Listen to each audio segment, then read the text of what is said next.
In New Mexico, we put our rivers to work. We treat them as conveyance channels for water we want to use, and we use them to dilute the waste we don't want. Over the last few hundred years in the United States, this mindset has dominated our society. We think always of how rivers serve us. Rarely do we remember that rivers are their own creatures, and as living beings themselves, they have something to teach us.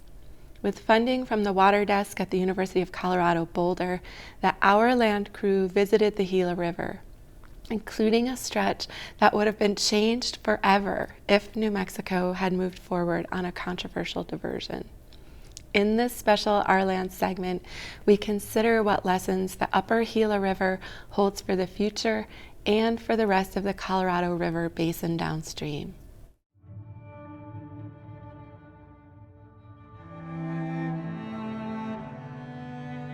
Southwestern New Mexico has witnessed many battles, including over the waters of the Gila River and who gets to use them.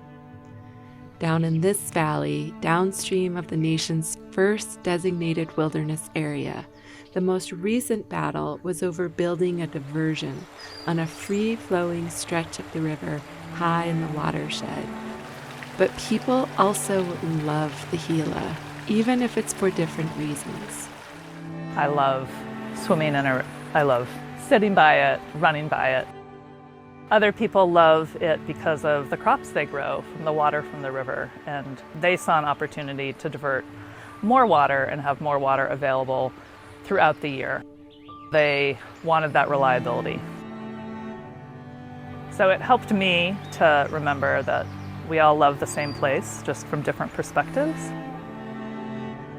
This river is home to so much life. It nurtures farmlands and cities, wildlife and ecosystems.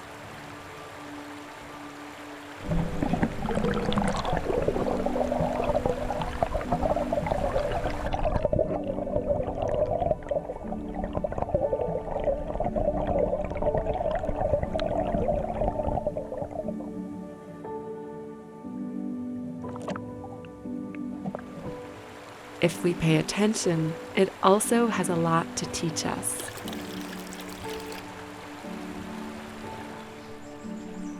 I like to call it a reference river, a place that we can come and kind of learn how rivers used to work before they were dammed and over-diverted and dewatered. We can't really restore rivers without there being some water in them. I think the importance of some perennial flow is really something the Gila shows us.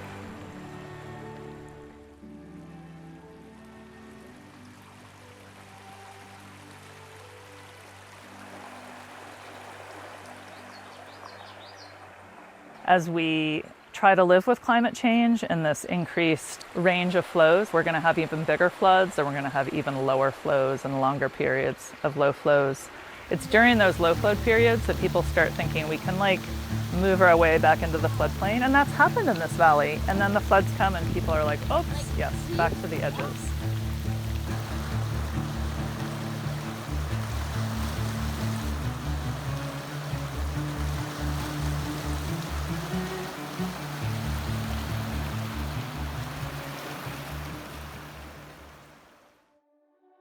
The Gila is a tributary of the Colorado River, where further downstream, major cities and big irrigation districts vie for water from the Colorado's declining flows and dropping reservoirs. Here, high in the watershed, the Gila offers something else. Wildness, unpredictability, a glimpse at the past, and a map for the future.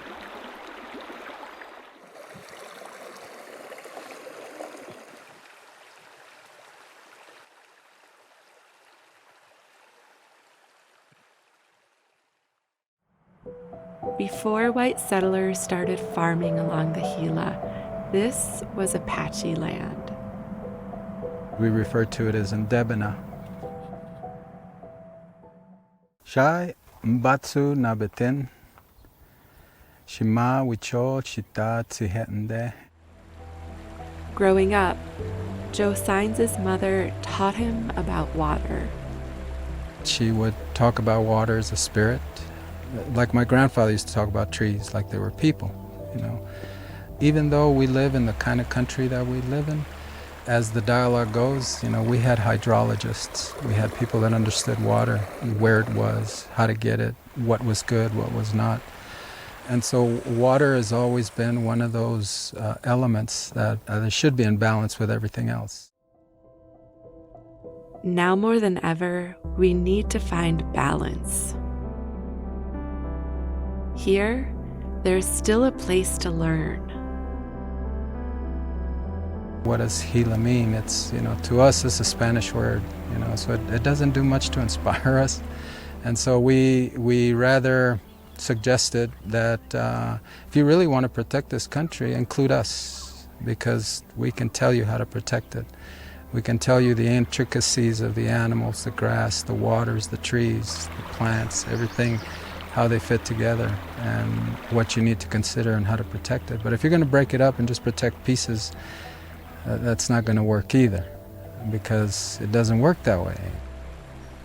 Breaking a river apart from its land, dividing a river into stretches, splitting the parts of a whole into whatever humans want at the moment, that doesn't work, or at least it doesn't work for long. I asked my elders, I asked them, can you tell me about what this place was called? You know, because some of those names we've lost from how we were scattered from this country, we've lost those. They themselves asked around to other elders, and the closest thing that we could come to that they shared with me was that at one point they may have referred to the Gila and this region as Huthli, a term that describes the beginning, where everything emanates from, the start. And so it ties in with our creation stories, the river itself. Saenz says that for the Apache, culture revolves around change. But so many of the changes he sees today around his home and when he leads outfitting trips into the Gila, those are different. I've noticed it in real time here. I mean, for me to have grown up in a time when you could literally set your clock to some things, you can't really do that anymore. What I started to notice was the vultures and the eagles. It used to always be like clockwork, April 1st and November 1st, they switched. The last couple of years, they're a week off, you know. No big deal, nobody notices that, I guess, you know, maybe some people do. I started to see in the weather change, you know, 15 years ago, where it was like, this can't be drought, there's something else here. For the last 200 years, America's been progressing to a point that literally it's killing itself. And when people ask, well, what's happening, what are we going to do about it, it's kind of tough, because my response is always, we tried 500 years ago to tell you don't do this. We told you 300 years ago. We told you 200 years ago. And when we told you 200 years ago, you put us in jail. And so you're not listening to the change. To survive this warming world with its droughts and fires and floods, we need to change. And we can start by listening to the Gila.